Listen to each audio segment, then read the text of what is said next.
ഇന്ന് ചെയ്യാൻ പോകുന്നത് എയർ ലെയറിംഗ് ആണ്.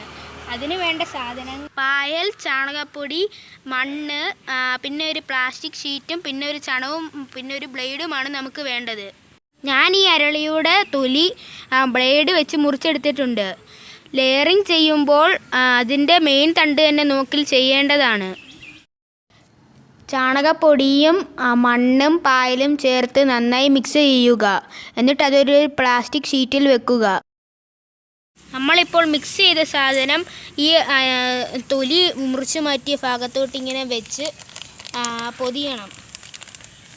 പൊതിഞ്ഞിട്ട് അതിങ്ങനെ ചുറ്റി വെക്കണം. എന്നിട്ട് ഒരു ചണം എടുത്ത് രണ്ട് സൈഡും കെട്ടേണ്ടതാണ്.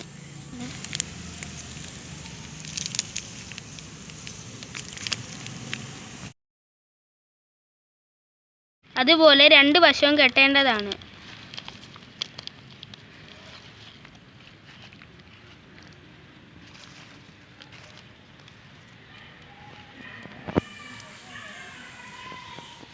ഇങ്ങനെയാണ് എയർ ലെയറിംഗ് ചെയ്യുന്നത്.